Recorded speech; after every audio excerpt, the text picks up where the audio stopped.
السلام عليكم ورحمة الله وبركاته. الحمد لله رب العالمين والصلاة والسلام على أشرف الأنبياء والمرسلين وعلى آله وأصحابه أجمعين. Welcome to another episode of the Mardia Show, where we are meeting people where they are. I am your host, Shadid Muhammad. And first, let me start by saying my apologies for being late. I know that I posted at 11:30 and it's now almost 12:30. That's an hour later. Nonetheless, I try to get on time. Time is just not on my side, unfortunately. One of my biggest tests. So please excuse me for that. So today, and then I will do a live tomorrow, and tomorrow will be our last day. As you know, I'm a teacher. School is getting ready to start. Teachers will be back at school next week, so I will not have time to do this anymore. So, for those of you who have benefited from the time that we've spent, throughout the summer, then alhamdulillah, I pray that there was some benefit in it, and for those of you who would like to continue listening, excuse me. So for those of you who would like to continue listening, I upload all of the material to the podcast. You can go to Anchor, you can download Anchor, and you can listen to all of the episodes that we've done previously, inshallah ta'ala, and I will be periodically uploading more information, more lectures on the Anchor app, on the podcast, and the all the stuff that was on SoundCloud.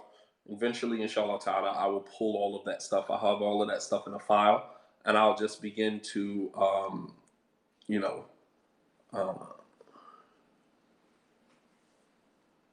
right. And also the upcoming course, which is scheduled to start September 10th, and that is the Anatomy of Love, exploring some of the nuances of interpersonal relationships in the Quran and in the Sunnah. The deadline for the registration for that course is Monday. So if you have not registered by Monday, that will be the cutoff time. So if you are interested in registering for the course, please reach out to me, because as of right now, we only have a few students. And by Monday, if I don't have a certain amount of students, I'm going to cancel the course and run it again at another time, inshallah. All right. Also, the detox course, which will start September 26th. Bi'idhnillahi ta'ala, we have a nice number of people that are registered for that, so that will still continue. All right, so we've arrived at basically number 7 for the 10 ways to know that you are actually ready for marriage. So number 7 for us today will be if you are not willing to be transparent. All right, if you're not willing to be transparent about your past, then you are not ready for marriage. If you are not willing to be transparent about your past, then you are not ready for marriage. What do I mean by that? I don't mean that you have a sit down, you have a meeting, 1 meeting, 2 meetings with an individual, and you're just kind of spilling your guts. You're giving them your whole life story. That's not what I'm referring to. What I'm referring to is that there are certain things that people need to know about you up front before they make a decision to continue on with you. And these are things that each and every one of us know. If you have a communicable disease, if you have an STD, don't you think that the person should know that up front before you get the person emotionally involved with you? And these are things that we already know. These are things that I shouldn't have to state. We already know this. Would you want somebody to do that to you? Would you want somebody to string you along and then dump some information on you? You know what I'm saying? Like, would you want somebody to do that to you? Absolutely not. So I don't have to necessarily spell it out, but I am today because I have a little bit of time. You know what I mean? So so a person might say, well, should I just had one meeting or one sit down with the person, should I tell them my whole life story? No, you don't necessarily need to tell the person your whole entire life story. But there are some, some things that the person should know at the very beginning. At the very beginning.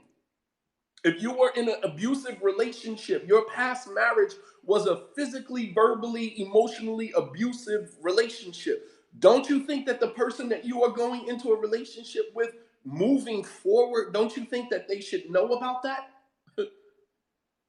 You can't marry someone, keep this information, because this is what is called lying by omission. Lying by omission, meaning you're not lying to the person telling them that this didn't happen to you, you're just not mentioning it at all, you're just not saying it.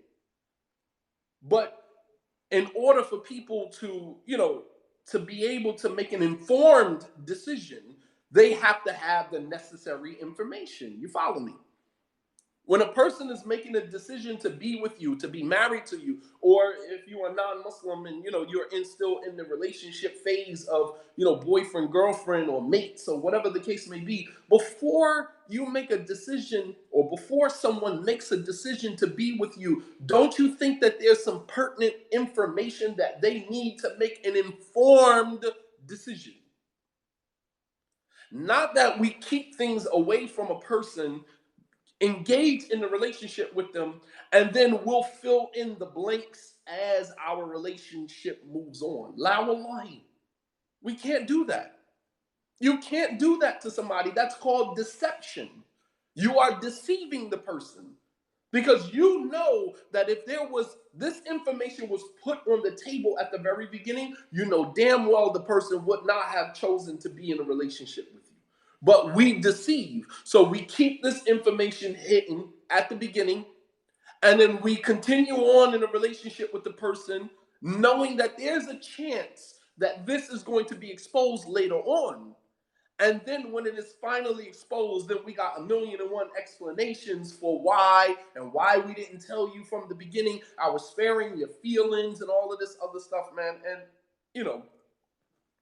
hiding information from people steals their ability to make informed decisions.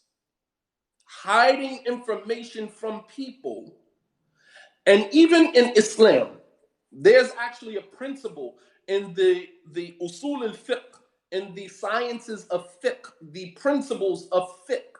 There's actually a principle that says تأخير البيان عن وقت الحاجة haram. Delaying information at a time where it's pertinent is haram. تأخير البيان عن وقت الحاجة haram. Delaying information or omitting information at a time when it is pertinent, when it is necessary, is haram in our religion. And there are tons of hadith, tons of narrations that I can give you. If you say, well, what's the dalil for that? You got these Islamic radicals that always want dalil for everything. And then when somebody provides you with the dalil, you turn a blind eye to the dalil and still go do it anyway. Like, don't ask for dalil. Let me just say something to you, brothers and sisters.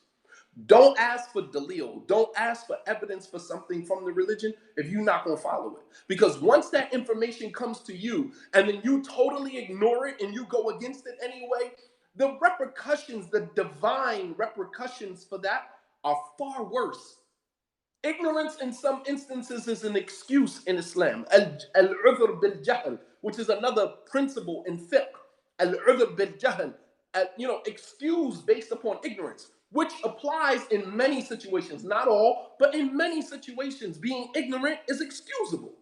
You are excused due to your ignorance.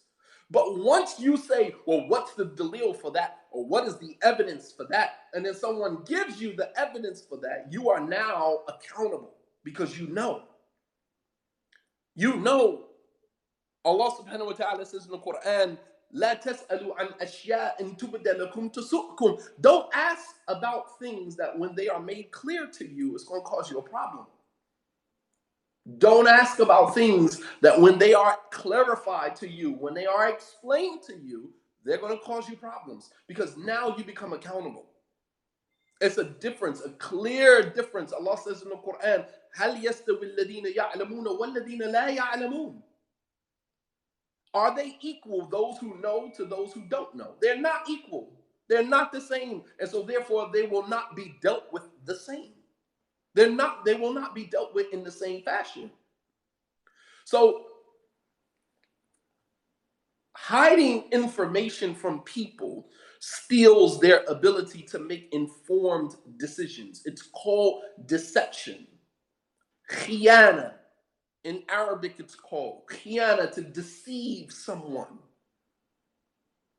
Allah says in the Quran about the hypocrites, يُخَادِعُونَ اللَّهَ وَالَّذِينَ مَعَهُ يخادعون الله والذين يخادعون الله ورسوله وما يخدعون إلا أنفسهم وما يشعرون. They seek to deceive Allah and His Messenger, but they only deceive themselves. Al-khida', not khiyana. Khiyana is treachery, excuse me, treachery. Al-khida', which is to deceive the person. To deceive a person, to withhold information from the person that you know if they had access to that information, they would have made a different decision. That's deception. So let me give you some Islamic context for that. The Prophet ﷺ, one day he was walking, authentic hadith, one day he was walking in the marketplace, right? The Prophet ﷺ, he was walking in the marketplace one day, and he saw a guy selling some fruits on a cart. They had fruit on a cart, selling his fruits on a cart. And the Prophet ﷺ, for some reason, the narration doesn't mention why, but perhaps the fruit, all of the fruit on top just looked too perfect. You know, when something looks too perfect, it almost is like it's unreal. He walked past a cart, guy selling his fruit, and he sees all of the fruit on the top just like so perfect. And it's just like, if you are picking fruit out of your garden, you know that there's going to be some fruit that have spoiled, some fruit that have, damage marks on it. There's some fruit, right? Right. يُخَادِعُونَ اللَّهَ وَالَّذِينَ آمَنُوا. Right. Thank you for that. I said it right the first time, but I got mixed up. They seek to deceive Allah and those who believe, but they only deceive themselves, and they don't know, and they know not. And they don't even perceive, right? So the Prophet ﷺ, he walks past the guy selling his fruit on the cart. And perhaps, what he noticed seemed too perfect. All right. And this is a key for brothers and sisters going into marriage. When a person sits down at the table with you and, their whole narrative just seems so perfect, so perfectly written. You know what I mean? So perfectly written. It's just like, it's too good to be true. When a person shows you their flaws and when they lead with their flaws and their mistakes, that tells you that the person is genuine. They don't have anything to hide. They led with their flaws, their mistakes. They led with that because they want you to see them for who they truly are, so that there's no BSing. Like, I don't have time to waste. I want you to be able to see me for who I am, so that if you make a decision to get involved with me, that you are doing it from a place of knowledge. You're doing it from a place of understanding my why, understanding me and who I am. I don't have time to play games with you. You understand? That is how you know that a person is genuine. But when a perfect person comes off just so perfect, yeah, I was divorced, but my ex-husband, he was this, he was that, I'm just kind of perfect, I wear my niqab, I wear all black, I follow the Quran and the Sunnah and this Allah and His Messenger, and I just want to go to Jannah and all that good stuff. And you're sitting here like, well, damn, this seems too good to be true. And when it seems too good to be true, 9 times out of 10, it is. 9 times out of 10, it is. You got to scratch a little deeper to go beneath the surface, because there's something behind that. Sometimes we hide in the thralls of our perfection. We hide, we bury ourselves in what we present to the outside world as perfection. We come off as perfect. I remember years ago when we used to do lectures, in the Salafi community, you had some speakers, not calling out any names, but you had some speakers who would give a lecture, and then they would go and collect the tape, collect the CD. They would not allow anybody to have access to it. And then they would take it back to their hotel room. They would play it and they would edit it, take out parts that they believed that were mistakes. They would edit it and pull the stuff off. And then days later, they would release it in public so that it's perfect. Nobody can criticize me. Nobody can say anything about me because everything I said in my lecture was politically correct, was sound, and nobody can say anything about me. I used to watch this. Meanwhile, me, I'm just like, nah, put it out as it is, mistakes and all. You know what I mean? Like, if I made a mistake, then somebody can correct me. I don't have a problem with it. But when I put it out as it is, it's genuine.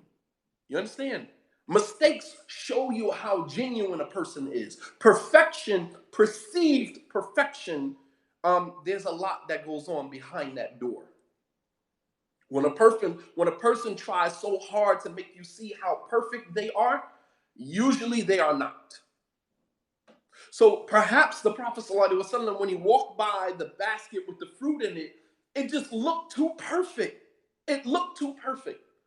So the Prophet ﷺ, أَدْخَلَ يَدَهُ, the Prophet ﷺ put his hand in the basket of fruit all the way to the bottom, and he felt that the fruit at the bottom was spoiled. The fruit at the bottom was spoiled. Got it. So what you put on the top was the fresh fruit, the fruit that looked good, and you're going to sell the whole basket based upon the fruit that's on the top. That's deception. Because when the person gets home and they get to the bottom of the basket, they see that all of the fruit at the bottom is spoiled. You follow me? That is deception. That is the art of deception. And that is what some people do when it comes to marriage. In the Islamic community and outside of the Islamic community. We're all trying to hide and bury all of these little nuances, and it's all part of who you are. Don't try to hide that. It's all part of who you are. Brothers lying about how many sisters they done been married to. So how many times you been married? Oh, I only been married 2 or 3 times. Meanwhile, you've been married 7, 8 times. Like, what are you lying for? Why are you lying? And the reason why you lie about how many times you've been married is because you are ashamed of your past. You are ashamed of your past. And if you are ashamed of your past, then you are ashamed of others' past that resemble the past that you come from. So you have a shaming mechanism with you based upon what went on in somebody's past because you are ashamed of your own past. You guys following me? And if a person is ashamed of his own past and they have to lie in order to paint a picture of themselves that is not real, they are ashamed of your past as well. Because the moment they find out about your past, they're going to shame you for it. You see how that works? And this might actually explain a lot of the marriage and divorce that goes on in our communities. This might explain a lot, man. Because we shame people for their past because we are ashamed of our own past. But you never get access to that person's past because they paint a picture, a perfect picture of their present. No, I never did that. Oh, I only been married this amount of times. Oh, I never did that. You're getting what they paint to you. You never get access to their past. But they have full access to your past, and they shame you for it. They shame you for it. And if you shame me for my past, then I can only imagine how you feel about your own past.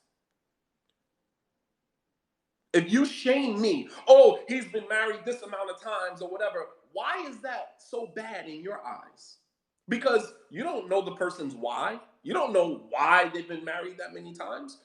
And I mean, as I said before, if you do not have the concern to ask the person why, you don't have the privilege to judge them.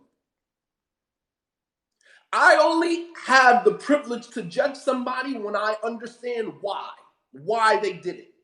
I understand their why. When I understand your why, now I'm in a privileged place to actually judge you because I know why now. But if you don't have the decency, you don't have the concern to ask the person why, then you don't have the right to judge them. You don't have the concern to ask the person why, then you don't have the privilege to judge them. You follow me?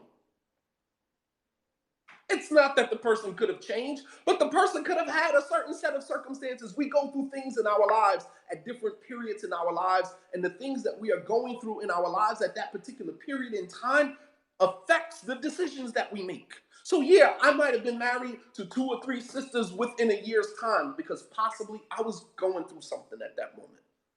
I didn't realize at the time when I did that, but years later, as I matured, I realized the mistake that I was making is that was I was chasing love because I didn't love myself.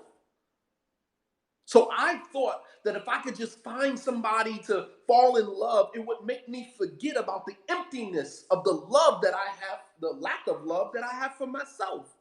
You understand? We make decisions in our lives based upon where we're at in our lives. And then we tell that narrative to someone else. We say, hey, yeah, I've been married 2 or 3 times.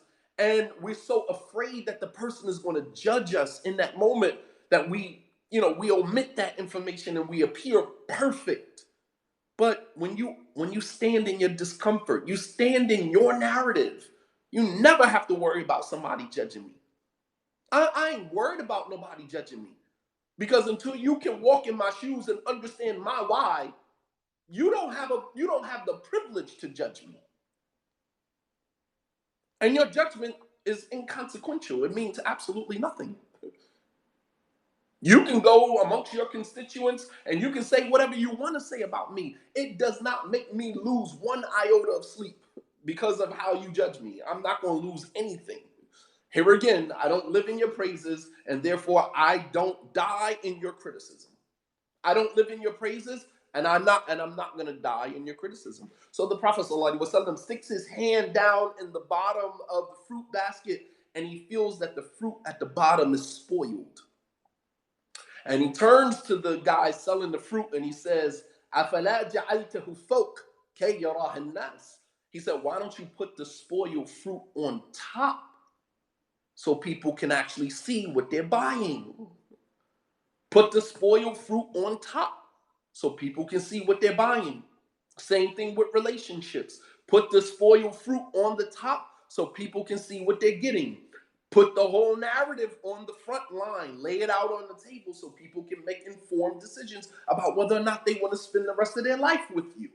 Don't deceive the person and force the person's hand by omitting information that is pertinent to them, information that they needed. There are some people that are probably listening right now that are with someone right now that says, if I would have known about this person at the time, at the onset of our relationship, I would have never gone into a relationship with the person.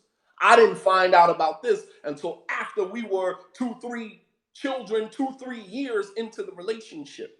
And at that time, you're already emotionally invested. At that moment, you are already emotionally invested. And you start to feel ashamed that now I'm going to pull out. So you start to think of ways in your mind by which you can just live with that information. You got to live with it now. And some people are bold enough to say, I don't give a damn how many kids in or how many years in I found out some information that compromises my ability to continue being with you. I'm out. There's some bold souls that do that, but that requires a certain type of energy that everybody ain't cut from. That requires a certain type of energy that everybody don't have. You understand? Everybody don't function like that. Everybody can't just, as Robert De Niro said, in Heat, don't ever be involved in something that you can't walk away with it and walk away from it in 30 seconds flat. You know what I mean? Like, everybody ain't built like that. Everybody not cut from that cloth. But there's some bold souls that will. All right? So the Prophet ﷺ, he said, why don't you put the spoiled fruit on top? لِكَيْ يَرَاهَ النَّاسُ, so people can actually see what they're buying. He said, فَمَنْ غَشَّنَا فَلَيْسَ مِنَّا, whoever deceives us is not from us. meaning his behavior, their behavior is not the behavior of Islam. It doesn't mean that the person is not Muslim. It just means that the person is functioning, is engaging in behaviors that is un-Islamic, that has nothing to do with our religion. Our religion is about transparency. Our religion is about transparency. All right? And some men, let me just speak to some of the men. Some of the men, what we do, we think that once we get married, we'll be able to, we'll be able to work the system. Men, we've learned how to work the system since we were kids. Our mother tell us, go lay down, go do this, or go do that. We find another way to get around that. We learn how to work the system, especially when it comes to women. We've learned how to work the system at a very young age. So what we do is we know that there's some things in our past that if this woman had access to right now, she probably wouldn't be with me. But I'm going to keep that from her, and I'm going to come off, perfect, the perfect guy for her. And then once I marry her, you know what I mean? And, God forbid, we believe that we can control people with sex. Some men still believe that we can control women with sex. That once, she get, once we're intimate, she get a taste of this, she'll accept anything about me. It'll be all good. And some of you women still silly enough to fall for that stuff, man. Some of you women are still silly to fall. Yeah, but the sex was good. Okay, sex is only one component. And believe it or not, sex is more mental and psychological than it is physical. The biggest sex organ or biggest sex muscle in the body is the brain, not the private part. Some of you still functioning like you're 16, 17 years old. You're still functioning like 17, 18, 19, 20-year-old, adolescents, young adults, where sex can now, alter your decisions. Sex can now influence your decisions. I mean, how shallow are you? I mean, you get to your mid 30s, late 30s, early 40s. You know what I mean? Like, sex should not have that much influence over your life. Sex should not have that much influence. The physical aspect of sex should not have that much influence over your decisions in life. I'm going to stay because the sex is good. It's like, you're going to stay with a man because, physically he can satisfy you? You know what I mean? Like, how shallow are you? How shallow are you?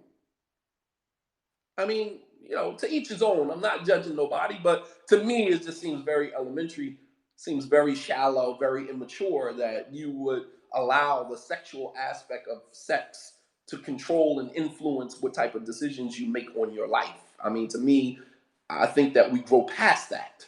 In high school, maybe. In college, maybe.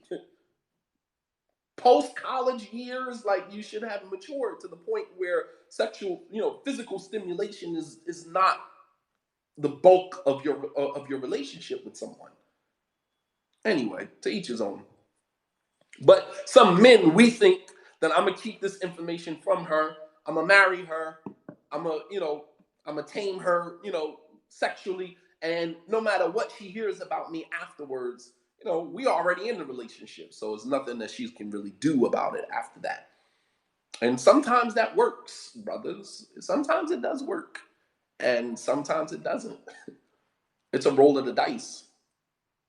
But I would like to think that a man can sleep comfortably, having been completely transparent with the person from the very beginning.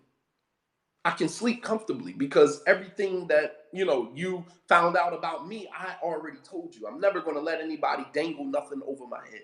I'm never going to allow you to find out information about me from somebody else. I will tell you. I will tell you in the spirit of being transparent. Love is the greatest vulnerability, and that includes being vulnerable with yourself to foster self-love. If you can't be vulnerable enough with yourself to realize that you've made some mistakes in the past, if you can't be vulnerable enough with yourself to just come to the realization that you've made some horrible mistakes in the past and learn how to love yourself despite those mistakes, you're going to constantly tuck those mistakes in a dark closet somewhere. They become skeletons in your closet and hoping that other people never find out about that. So you spend more time hoping that people don't find out about these things than you do just being transparent and allowing people to love you for who you are. You see how hustling backwards that is? Majoring in the minor, minoring in the major. You spend more time trying to perfect this image of yourself that you have presented to the world in hopes that nobody would ever find out about the skeletons in your closet than you do just being completely open and forthright with the people that, you share your world with so that they can love you genuinely for who you are, mistakes and all.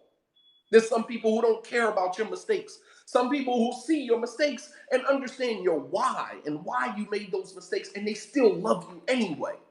They still love you anyway, regardless. Those are the type of people that you want in your life. You don't want people to be in your life to love you simply because they believe you are perfect. Because the moment they find out you're not perfect, guess what happens? The moment they find out that this guy is not who I thought he was, or she's not who I thought she was, they're out. Because the love didn't start on, being genuine. It didn't start on, being organic. It started on a lie. It started on a lie. It started on a perceived notion of perfection. So if you've been hurt in the past, be transparent so that the person can understand your why. Not that a man marries a woman, she's in a relationship triggered by every little thing, triggering the hell out of her. She's yelling, she's screaming, having anxiety attacks, and whatever the case. And you're thinking in your mind as a man, what the hell am I doing to this woman? Why is she tripping? This woman is bugging. It's not that she's bugging. It's some things that went on in her life that she didn't tell you about. She came off perfect from the door. She came off perfect. Like everything was good. I had a normal life, which I don't even know what that means. I had a normal upbringing, a normal life. What the hell does that even mean? That's a relative phrase. Normal. That what's normal to you might not be normal to me. I don't know what that means. You got to explain that. Well, so tell me about your childhood. Tell me about your upbringing. Well, I had a normal upbringing. I had a normal childhood. What the hell does that mean? What does a normal childhood mean? Meaning you had no trauma in your life. You had no psychological damage done to you, no physical molestation, no nothing. That doesn't mean that you are normal because you might have grown up under parents who placated your feelings, parents who created a monster, made you arrogant, made you self-centered, made you a narcissist. So maybe no, you didn't have physical trauma, maybe you didn't have psychological trauma, but you had some other trauma too that you are going to create in every single relationship you go into because you are a malignant narcissist. You know what that is? You are a malignant narcissist. So no, your parents didn't, you weren't put in situations where you were molested. You weren't verbally abused, physically abused. I get it. But you also have some other things with you as well. All right. So if you've been hurt in the past, so men, sometimes we're in relationships with women and we're trying to figure out, like, what in the world am I doing? Like, in my past relationship, it wasn't that bad. I'm not that bad of a spouse. You know what I mean? I do know how to, speak my love language. I do know how to receive love. I do know how to be vulnerable. I do know how to be emotionally available. I know, like, the small little quirks of marriage. I do know that much. But I'm in a relationship with a woman, like, she's making me feel like I need to revamp my whole husband, this whole dynamic of being a husband. And it's not you, bro. It is not you. It's not you. It's just that you are triggering things in her that she never exposed to you. She never shared with you. And at some point, you got to sit down and say, listen, either you are going to come clean and tell me what happened in your past so that I can make sense of your present so that we can avoid this in the future, or you are just going to cut me loose and continue living your lie. You know what I mean? Because you're not living your truth with me. You're living a lie. And I need to remove myself from this situation. So either you come clean with me and tell me why you so triggered at every single thing that I do, every single thing that I say, so that I can, understand, your quirks. I can understand your nuances a little better. Or you're going to continue living this perfect lie that you created and still making me believe like I'm the worst husband in the world. This is the ultimate mind freak. This is the ultimate gaslighting that women do to men. You gaslight men. You make them believe that they are the worst man. They are the worst husband. I don't understand how your last wife could tolerate you. And I don't understand how your last, situation lasted that long, because I'm on my way out the door. And it's just like, really? Damn, you gonna go there on me? You're gonna say to me, I don't know how your last situation lasted that long, because I'm on my way out the door because I cannot deal with you? And it's just like, wow. Maybe my last situation lasted as long as it did because the last woman I was married to did not have or did not suffer through the trauma that you did. And perhaps even if she did, she exposed it to me so that I was aware of certain things and I knew how to navigate my way around those things. You understand? But don't go there, like, because now that's the that's the gaslighting. So now you're making me believe that something is wrong with me when it's not necessarily anything wrong with me, but it's everything wrong with you.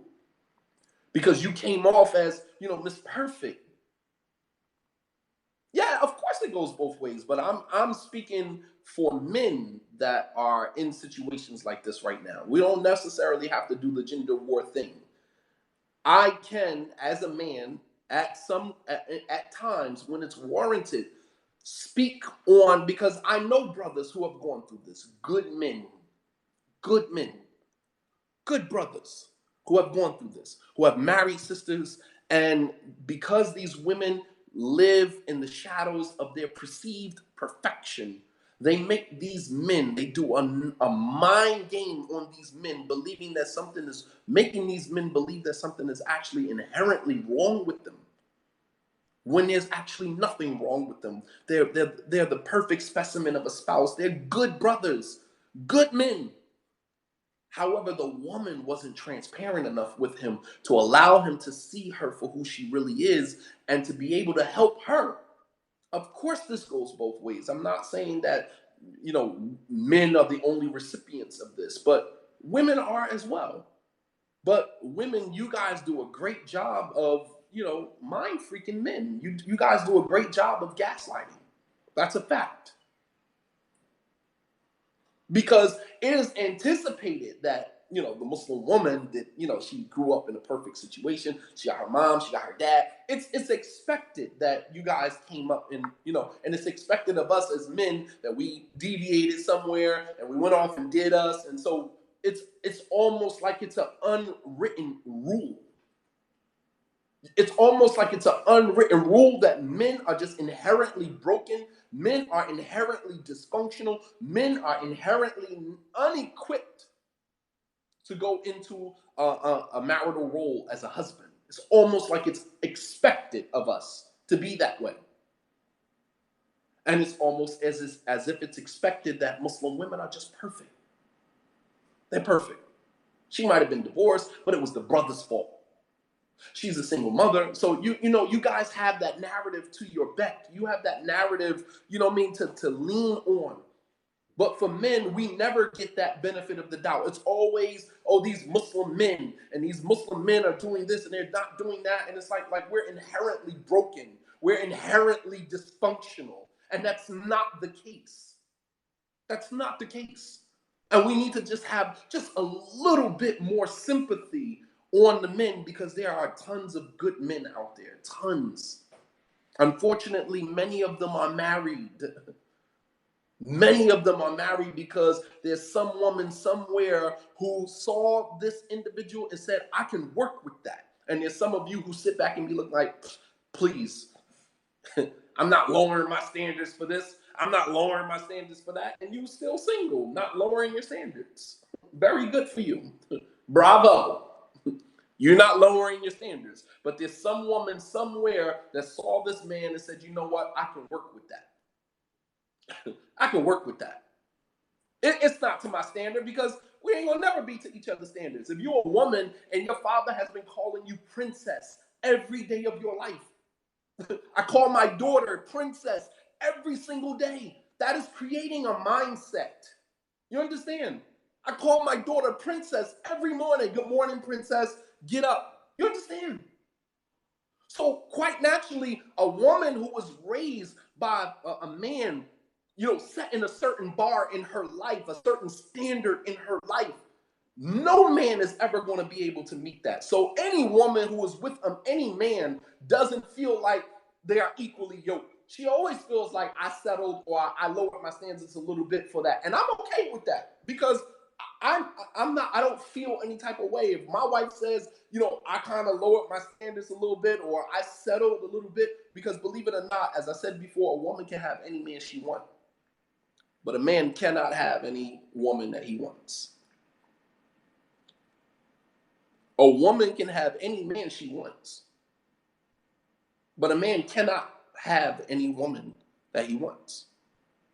I mean, genuinely, without money, without all of the exterior stuff, a woman can literally have any man that she wants. That's not necessarily true for all men. So there is some settling that goes on, and I'm okay with that.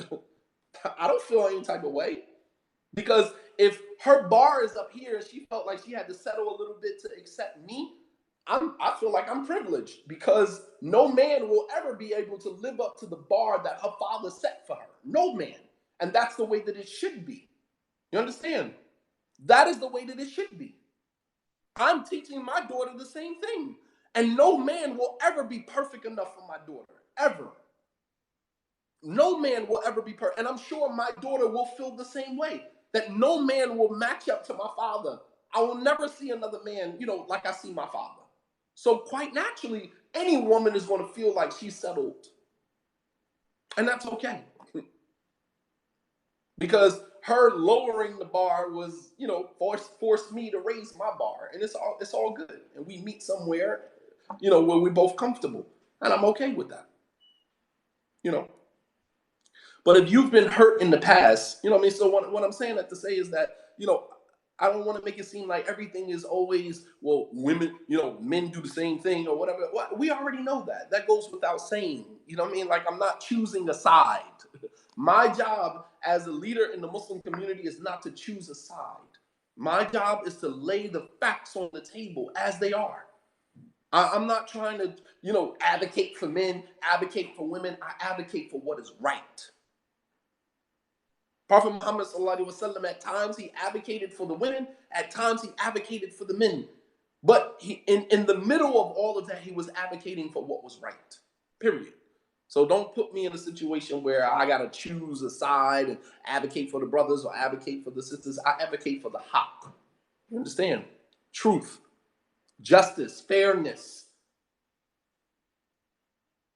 So if you've been hurt in a previous relationship, being transparent with the person can help you to understand your why in order to make an informed decision of whether or not they want to be in this situation with you.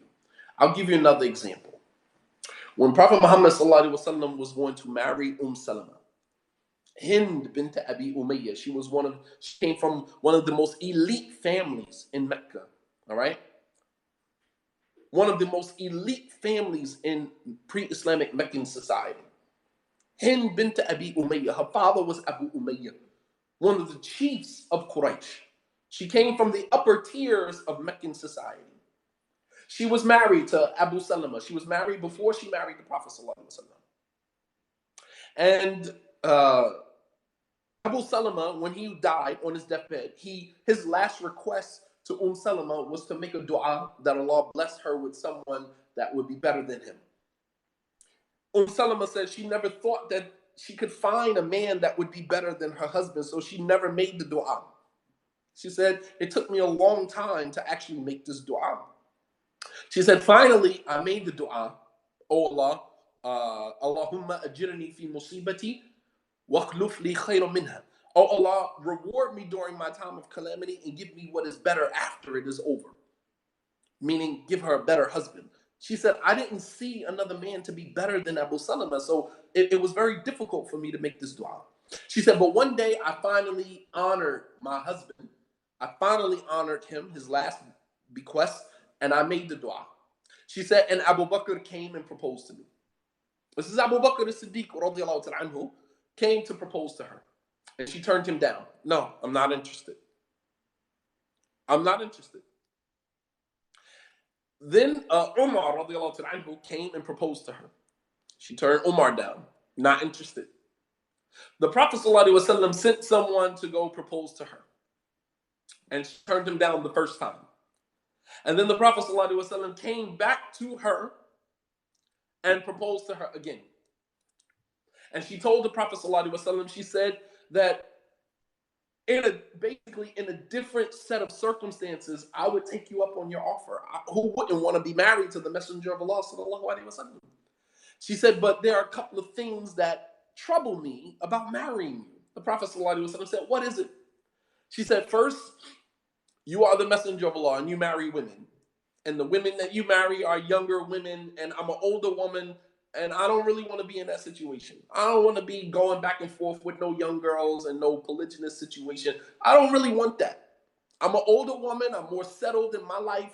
You know, I have my children, you know what I mean? And you marry women, you know what I mean? And I'm jealous. You know, I have a strong sense of jealousy.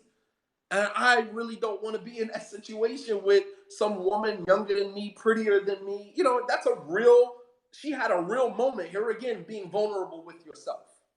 You understand?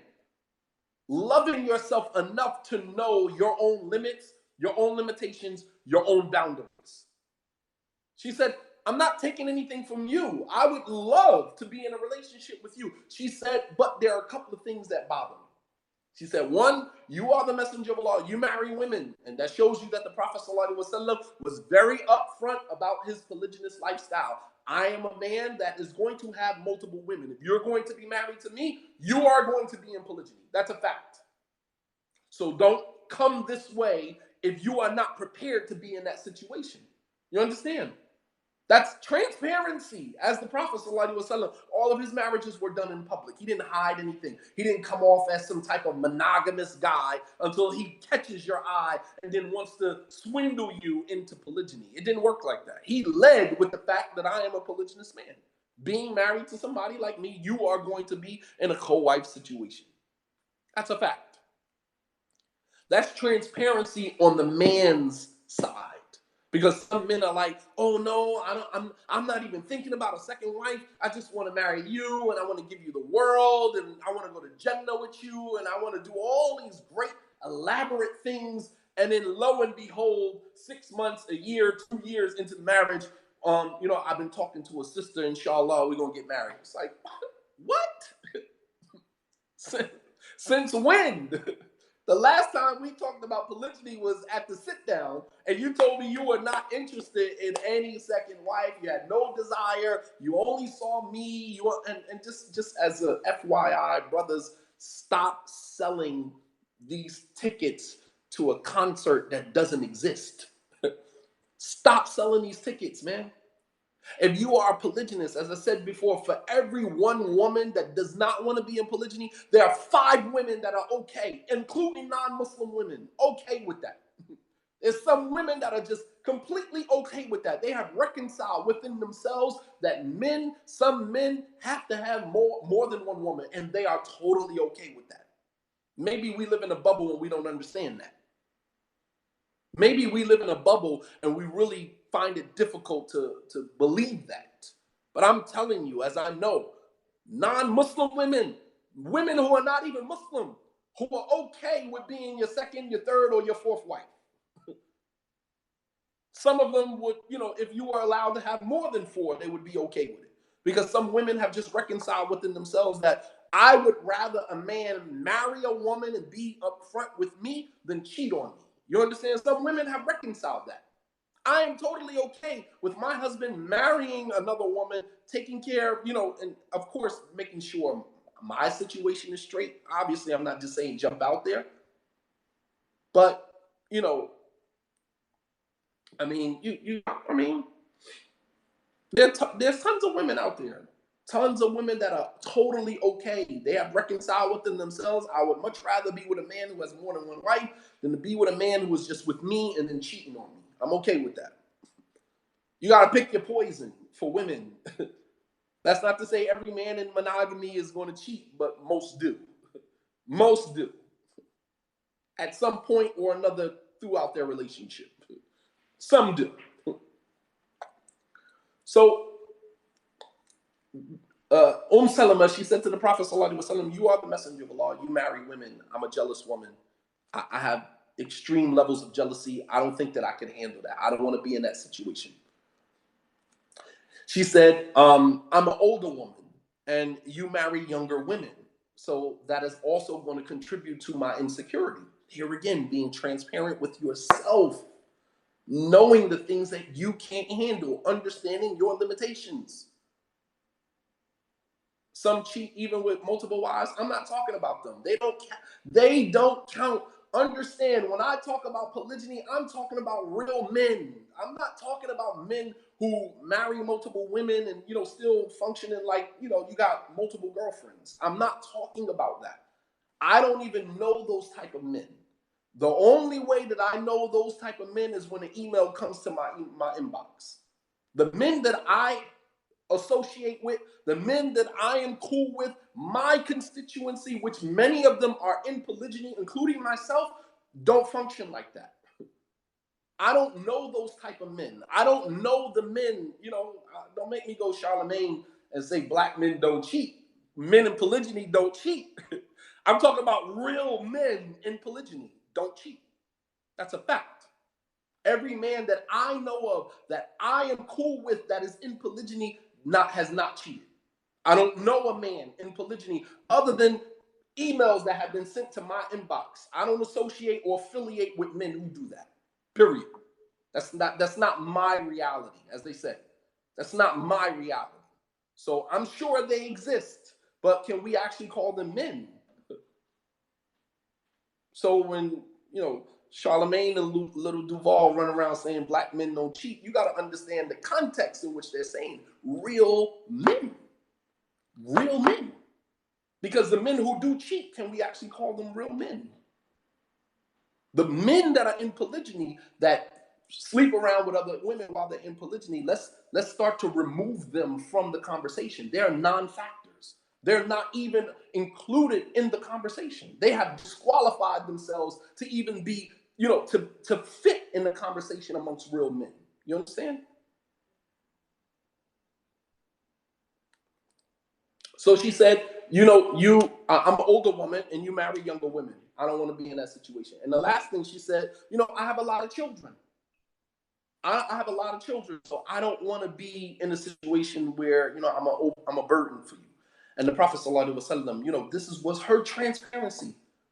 This was her narrative, her transparency. She said, the Prophet Sallallahu Alaihi Wasallam responded to all of that. He said, as for your jealousy, he said, I'll make dua that Allah remove your jealousy. And of course, we know Allah answered most of his dua. So you don't have to worry about that. I'll make dua that Allah remove your jealousy. Don't worry about that.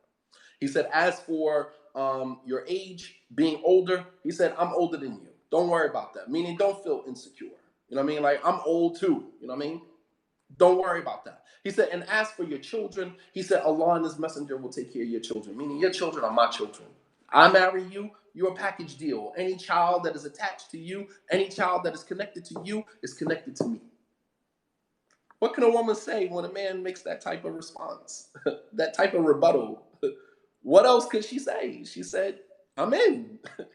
I'm game, if that's what it is. You understand? But you see how it was transparency from both ends. There was no deception. It was transparency. She knew what she was getting involved in. The Prophet ﷺ came and proposed to her. I want to marry you. I want you to be one of my wives. You understand? That was very transparent, very upfront. He didn't hide anything. I want you to be one of my wives. And she said, well, a man like you should not be denied, but there's a couple of things that trouble me about being in that situation.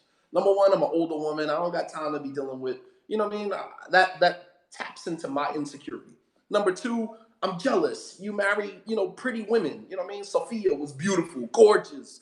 Joadia, beautiful, gorgeous. Zainab, beautiful, gorgeous. Zainab used to say, y'all fathers married y'all to the prophet. Allah subhanahu wa ta'ala married me to the prophet from above the heavens. I'm better than y'all. You understand? That's what you got to deal with. I don't want to deal with that. And she said, thirdly, I have a lot of children. I don't want to overburden you. And he responded to each and every one of them. Asked for, and notice the Prophet ﷺ didn't take no for an answer. Some brothers just shut down the moment a woman said, nah, I'm not interested. Okay, and we walk away with our head down and walk away. If that's what you want, go after it. Make dua, make istikhara, ask Allah subhanahu wa ta'ala if it's good for you and your deen, your dunya, and your akhirah to give it to you and go after it. Here again, in negotiation, we're always negotiating. Okay, so if those are the three things that bother you about being in a relationship with me, what if I did this? Now what? You leave the person no room to argue. You understand? You leave the person we can learn a lot from the Prophet ﷺ in terms of chivalry, in terms of being a man. We can learn so much. I could write an entire book on just that one incident alone, on how to be a man and how to approach a woman and how to get what you want. How to get what you want. He didn't let no. She said no the first time, and then he came back and proposed to her personally. And then when she brought up these issues, he did away with those issues. It's a wrap. Don't worry about it. I got you. What else is she going to say after that? Like, you can't bring up anything else because those were the things you laid on the table, and I answered them. All right, let's move forward with the marriage. It's a wrap. And she ended up marrying him. And the Prophet ﷺ raised her children. So the point that I'm making is that if you are not ready to be transparent, you're not ready to be in a marriage. Bottom line, we cannot keep stringing people along. We cannot keep deceiving people, trying to live in the shadows of our perceived perfection. When a person comes off too perfect, 9 times out of 10, they are not. They're not perfect as you think they are. When a person leads with their flaws, their mistakes, you can tell that you're getting a genuine person. Because now you make the choice of whether or not you want to go, you know what I mean? You want to go into that. Because the person has laid their entire situation on the table. And you can now make an informed decision. You weren't deceived. Your hand wasn't, forced. Nothing.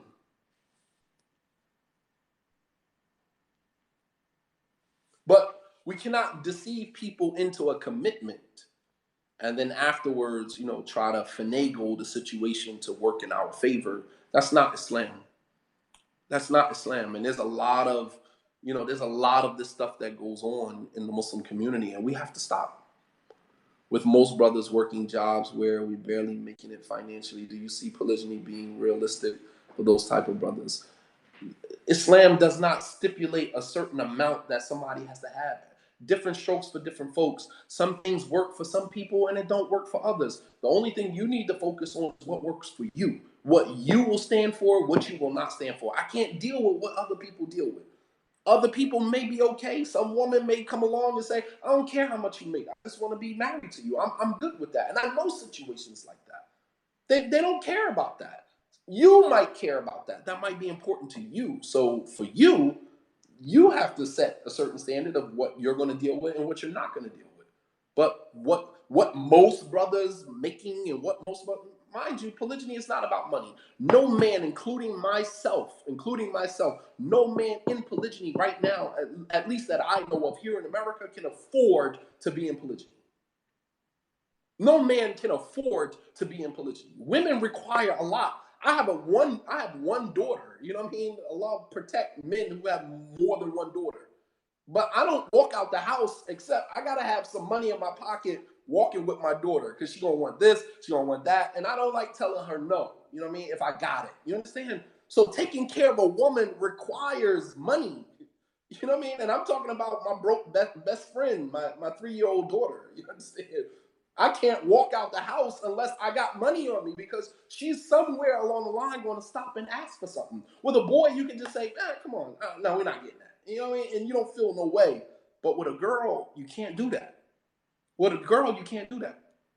Instagram, this is about to cut off, inshallah, and I actually have to go. May Allah subhanahu wa ta'ala bless you all. Jazakumullahu khairan. Wassalamu alaikum wa rahmatullahi wa barakatuh. So it cut off.